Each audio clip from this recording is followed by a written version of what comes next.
గురువుకి స్వాగతం. సో, ప్రస్తుతానికి మనం ఉన్న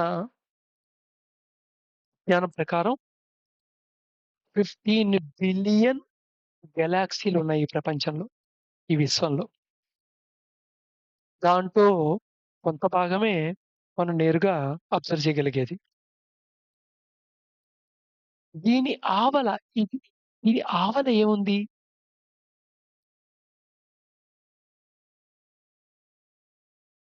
మనకు కనబడే విశ్వం ఏదైతే మనం విశ్వం అనుకుంటున్నామో, ఈ విశ్వానికి కూడా ఆవల ఏముంది? అది కూడా విశ్వంలో భాగమే గదా! సో, ఈ మొత్తం విశ్వాన్ని 2 భాగాల కింద విడగొట్టాము. ఒకటి క్రియేషన్, రెండోది ఎగ్జిస్టెన్స్. సో, క్రియేషన్ అనేది పదార్థానికి సంబంధించింది కాదు. పదార్థం ఏర్పడక మునుపు ఏదైతే ఉందో దానికి సంబంధించింది.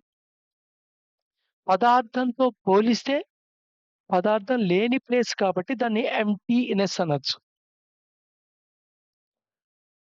ఎంప్టీస్ అన్నా, డివైన్ హోల్‌నెస్ అన్నా, వాయిడ్ అన్నా, నథింగ్‌నెస్ అన్నా, అబ్సల్యూట్‌నెస్ అన్నా, క్రియేటర్ అన్నా, బ్రహ్మం అన్నా, అన్‌మానిఫెస్ట్ అన్నా, రియల్ అన్నా, ఇవన్నీ ఒకదానికొకటి పర్యాయ పదాల్లాగా అనిపిస్తూ ఉంటాయి. అంటే ఖాళీ, పరబ్రహ్మం, సత్యం ఇలాంటి ఈ పదాలు. దైవత్వము. సో, వీటన్నిటికి కొన్ని కామన్ థింగ్స్ ఉన్నాయి. ఏమిటా కామన్ థింగ్ ఉంది? మనం ఈ పదార్థాలు వినంగానే మన మైండ్‌లో ఏమి ఒక కలరు అనే భావన రాదు. ఒక లైట్ అండ్ సౌండు భావం రాదు. ఒక ఏదో సర్ఫేస్ ఏరియా‌ని నువ్వు ముట్టుకుంటే ఉండే టెక్స్చర్ అనే ఫీలింగ్ రాదు. ఒక నిర్మాణం రాదు. ఒక రూపం రాదు. ఒక రకమైన ఫీలు రాదు. ఫీల్ ఎప్పుడొస్తుందంటే నేననుకునే డివైన్ హోలెస్ ఈ రూపంలోనే ఉంది అని నేను నమ్మినప్పుడు, ఆ నమ్మకానికి నాకున్న మైండ్‌లో ఉండే థాట్‌కి అసోసియేటెడ్ ఎమోషన్‌కే ఫీలొస్తుంది. కానీ యాక్చువల్ డివైన్ హోల్‌నెస్ అనేది ఇది అనేది నీ లోపల లేనప్పుడు, ఒక రూపం లేనప్పుడు నీకు ఫీలింగ్ ఉండదు. అలాగే టక్కుమని థాట్ కూడా ఏం రాదు. అదేమిటో చెప్పమంటే. అందుకని లోపల ఒక కాన్సెప్ట్ కూడా డెవలప్ కాదు. ఎందుకంటే ఇవన్నీ పదార్థానికి సంబంధించిన విషయాలు. Colour, light, sound, texture, shape, feel, thought, movement and concept ఇవన్నేంటి పదార్థానికి సంబంధించినవి. ఒక పదార్థం గురించి చెప్పేప్పుడే వస్తాయి ఇవన్నీ. సో, పదార్థం కాని దాని గురించి మాట్లాడుకుంటున్నాను. అది క్రియేషన్ అన్నమాట. సో, దీనికి మొదలు, చివర ఏంటి అనే ప్రశ్నకి అర్థం పర్థం లేదు. ఎందుకంటే కోడి ముందా? గుడ్డు ముందా? అనే దానికే ప్రస్తుతం ఏ మేధావి ఆన్సర్ చెప్పలేడు. ఇంత విజ్ఞానం ఉన్నా ఎవడు చెప్పలేడు. ఇప్పుడు రాత్రిని ఫాలో అవుతోందా? రాత్రి డేని ఫాలో అవుతోందా? అంటే పగలు రాత్రిని ఫాలో అవుతోందా? రాత్రి పగల్ని తరుముతోందా? ఇవి ఆవృతమయ్యే వృత్తాకారంలో జరిగే ఈవెంట్స్, అనుభవాలు మనకి.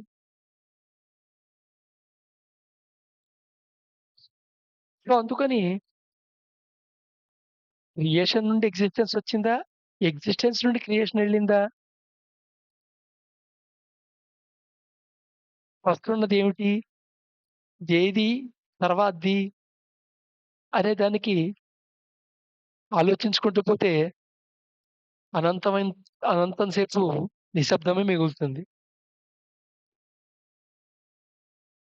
బట్ ఏదైతే ఎక్సిస్టెన్స్ అని డిఫైన్ చేస్తున్నామో ఇక్కడ, ఆ ఎక్సిస్టెన్స్‌ని నువ్వు అనుభవించాలి అంటే, నువ్వు ఎక్స్‌పీరియన్స్ అవ్వాలి అంటే, ఖచ్చితంగా నీకు శరీరం ఉండాలి. సెన్సెస్ ఉండాలి. సెన్సెస్ అంటే తెలుసు కదా! దృష్టి, శ్రవణము, ఘ్రాణము, స్పర్శ. సో, 5 సెన్సులు ఉండాలి. అండ్ మైండ్ ఉండాలి. మనసుండాలి. సో, ఇవన్నీ ఉంటేనే ఎక్స్‌పీరియన్స్ అవుతాం. సో, క్రియేషన్‌కి ఇవి కావాలా? క్రియేషన్ ఎక్స్‌పీరియన్స్ అవ్వడానికి బాడీ అక్కర్లేదు. క్రియేషన్‌ని నువ్వు అనుభవించడానికి సెన్సెస్ అక్కర్లేదు. మనసు సో, క్రియేషన్‌ని చూడటం అనే మాటకి అర్థం లేదనమాట. క్రియేషన్‌ని చూడటం. నీకనిపించచ్చేమో ప్రస్తుతం సూర్యుడి దాకా కూడా పంపించగలిగాం. ఆ! శాటిలైట్‌ని, రాకెట్‌ని గెలాక్సీ అవతలకి కూడా పంపించేస్తాం. ఈ 15,000,000,000 గెలాక్సీ అవతలకి కూడా పంపించి విశ్వం అంచును కూడా చూసేస్తాం. అనుకుంటే ఇది అ అసాధ్యమైన దాన్ని సాధ్యమని భ్రమలో బతకడమే అవుతుంది. అంటే నీకు దాని యొక్క వాస్ట్‌నెస్సు అది ఎంత పెద్దది అనే దాని మీద సరియైన అవగాహన లేదు. అవగాహన రాహిత్యం అనే విషయం అర్థమవుతూ ఉంటుంది. హ్మ్. సరే. సో, ఎక్సిస్టెన్స్ ఉన్నదెందుకని? నువ్వు ఎక్స్‌పీరియన్స్ అవ్వటానికి. ఈ experience broad spectrum of experience ఇక్కడంతా. డిఫరెంట్ ప్లేన్స్‌లో. ఈ ఎక్స్‌పీరియన్సు క్రాస్ లెవెల్ ఉంటుంది. ఫైన్ లెవెల్ ఉంటుంది. ఇప్పుడు ఒక సాలిడ్‌ని గ్రాస్ లెవెల్‌లో ఎక్స్‌పీరియన్స్ అవుతాను. ఒక లిక్విడ్‌ని కొంచెం గ్రాస్ లెవెల్ కంటే తక్కువగా ఎక్స్‌పీరియన్స్ అవుతాను. ఎయిర్‌ని ఎక్స్‌పీరియన్స్ అవ్వాలంటే ఫైన్ లెవెల్ ఎక్స్‌పీరియన్స్ అది. సో, ఇలాగమాట. సో, గ్రాస్ టు ఫైన్ మీట అది అర్థం చేసుకోవాలి ఫస్ట్. సూక్ష్మం, స్థూలం. అయితే ఇక్కడ ఫస్ట్ ప్రధాన అజంప్షన్ ఏమిటయ్యా అంటే, ఈ నమూనాలో ఎక్సిస్టెన్స్‌లోకి క్రియేషన్ నుండి ఎక్సిస్టెన్స్‌లోకి ప్రవేశించింది ఖచ్చితంగా ఎక్స్‌పీరియన్స్ అవ్వాలి. మొత్తం హోల్ స్పెక్ట్రమ్ ఎక్స్‌పీరియన్స్ అవ్వాలి. దాన్ని డివల్యూషన్ అంటారు. తర్వాత it is followed by evolution అన్నమాట. సో, అందుకని ఎగ్జిల్‌తో చెప్తుంటారు. అసలు నీ ఈ మొత్తం ఎందుకు ఎక్స్‌పీరియన్స్ అవ్వాలి అంటే, ఈ మొత్తం ఎక్స్‌పీరియన్స్ అయితే గ్రాస్ నుండి సెటిల్ దాకా అప్పుడు నీ ఎక్సైల్ స్థితి అనేది నీకు అర్థమవుతుంది. ఎక్సైల్ స్థితి. ఎక్సైల్ అంటే ఏంటి? దేశ్ నికాల. ప్రపంచం నుంచి దేశ బహిష్కరణ చేయటం. సో, ఇది నీది కాదు, నీ హోమ్ కాదు అనే విషయం నీకు పూర్తి ఎక్స్‌పీరియన్స్ అయిన తర్వాతే అర్థమయ్యే ఛాన్స్ ఉంటుంది. అది ఎవల్యూషన్ ప్రాసెస్‌లో అర్థమవుతుంది. ఎందుకంటే devolution is followed by evolution అన్నమాట. అయితే ఏదైతే మేనిఫెస్టో అయ్యో అయ్యిందో, ఏదైతే మేనిఫెస్ట్ కాలేదో, ఈ రెండిటి మధ్య మెమరీ ఏర్పడింది. ఈ మెమరీ నుండి డిజైర్ ఏర్పడింది. అందుకని డిజైర్ అని ఫస్ట్ డిజైరే కారణం అని చెప్తుంటారు. క్రియేషన్ నుండి ఎక్సిస్టెన్స్ ఏర్పడటానికి. అందుకని దేవుడికి కోరిక కలిగింది. ఆ కోరికతో ఇలాగా ఈ సృష్టిని ఏర్పరిచాడు అన్నట్టుగా చెప్తుంటారు. సో, దాన్ని గ్రాస్ లెవెల్‌లో నీకు అర్థం అవ్వడానికి చెప్పినప్పటికీ, దాన్ని సూక్ష్మంగా దాని మీనింగులో ఎంత వరకు పాసిబిలిటీ అనేది ఆలోచించాలి.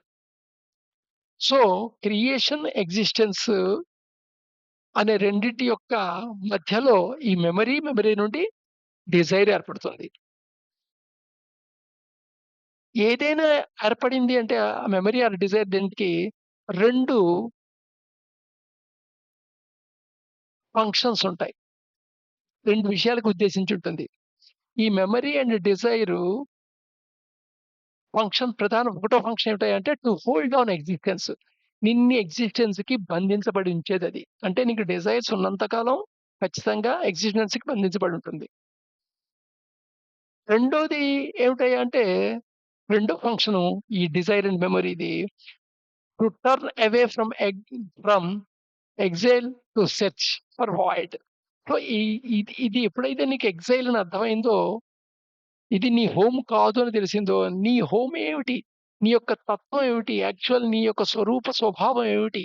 అనేది తెలుసుకోవటానికి ప్రయత్నం మొదలవుతుంది. పరిశోధన మొదలవుతుంది. పరిశోధన మొదలవటం కూడా ఈ మెమరీ అండ్ డిజైర్‌లోంచి ఏర్పడుతుంది. సో, అందుకని డోర్ వే అని పెట్టడానికి కూడా ఈ సీరీస్‌కి అదే కారణం. ఏ ద్వారం గుండా అయితే నువ్వు లోపలికి ప్రవేశించగలవో, అదే ద్వారం గుండా బయటికి కూడా వెళ్ళగలవు. అది. సో, దేర్‌ఫోర్ ప్రధాన సమస్య ఒకటి పోయుంటుంది. ఏమిటంటే, సామాన్యంగా ఈ ప్రపంచంలో ఈ ఎగ్జిస్టెన్స్‌లో నువ్వు మళ్ళీ, మళ్ళీ పుట్టడానికి, ఇక్కడ ఉండటానికి కారణం ఏమిటయ్యా అంటే డిజైర్. సో, డిజైర్ లేకుండా ఉంటే సరిపోతుంది. క్రియేషన్ వెళ్ళిపోతాం గదా! ఇక ఎగ్జిస్టెన్స్‌లో ఉంటాం గదా! డిజైరే గదా! నిన్ను హోల్డ్ చేసి ఉంచుతోంది ఎగ్జిస్టెన్స్‌లో. సో, డిజైర్ లేకుండా ఉంటే సరిపోతుంది గదా! సో, డిజైర్ లేకుండా ఉండటం అనేది గూడా ఒక డిజైరే గదా! అంటారు. సో, ఇక్కడ దానికి ఆన్సర్ మనకు కనబడుతుందట ఈ డోర్‌లో. సో, డిజైర్ ద్వారానే నువ్వు మళ్ళా